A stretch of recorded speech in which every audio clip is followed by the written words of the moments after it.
বহুদিন বসন্তকে হেঁটে যেতে দেখিনি। পরিবর্তে বন্যা আমার উঠোন দিয়ে হেঁটে গেছে বারে বার। কখনো বা দরজায় ধাক্কা দিয়েছে, তারপর ভাসিয়েছে আমার সত্তাকে। তখন বাঁচানোর আপ্রাণ চেষ্টায় ঝাঁপিয়ে পড়েছি বই ভর্তি আলমারিটার বুকে।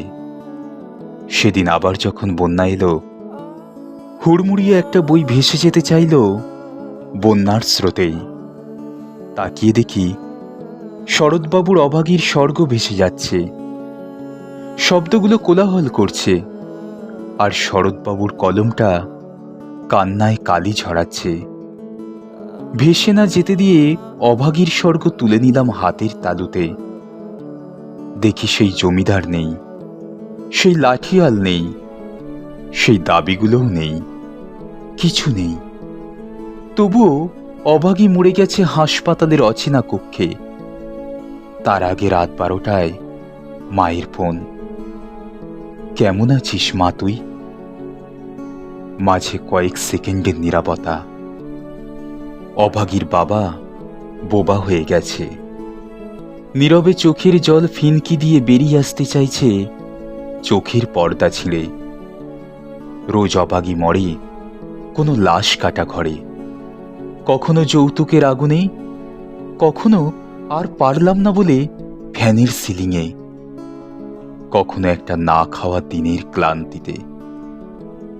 এইভাবেই প্রতিদিনের বন্যাতে রোজ অভাগী মরে। অভাগী বন্যার স্রোতে ভাসে, গড়িয়ে পড়ে লাল কৃষ্ণচূড়া, পলাশ আর শিমুলের রং। অগন্তি শ্রাবণের ধারায় অভাগীকে জড়িয়ে ভেসে যেতে চায় সব কৃষ্ণচূড়া, পলাশ আর শিমুল। বহুদিন বসন্তকে হেঁটে যেতে দেখিনি আর। সে কথা তোমাকে বলা হয়নি কখনো। নদী, ঝর্ণা, চড়াই উত্তরায়ের দেশে কখনো বসন্ত আসে না, বসন্ত হাঁটে না।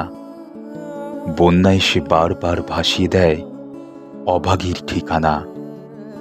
আমাদের চুপ করে দাঁড়িয়ে থাকার ভিড়ে অভাগীর যন্ত্রণা।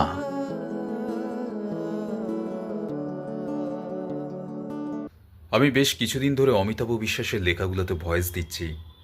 একটা জিনিস দেখলাম যে অমিতাভ বিশ্বাসের লেখার মধ্যে একটা অন্যরকম ব্যাপার রয়েছে। এই ব্যাপারটা আমি হয়তো বলে বোঝাতে পারবো না, কিন্তু একটা অন্যরকম ব্যাপার রয়েছে। আর আমার তো ভয়েস দিতে দারুণ লাগে। আপনাদের কেমন লাগছে আপনারা অবশ্যই কমেন্টস করে জানাবেন। আর আপনি যদি চ্যানেলে নতুন হয়ে থাকেন অবশ্যই চ্যানেলটি সাবস্ক্রাইব করবেন, আর অবশ্যই লাইক করবেন। আমি রিজু রায়, আপনারা ভালো থাকবেন, সুস্থ থাকবেন।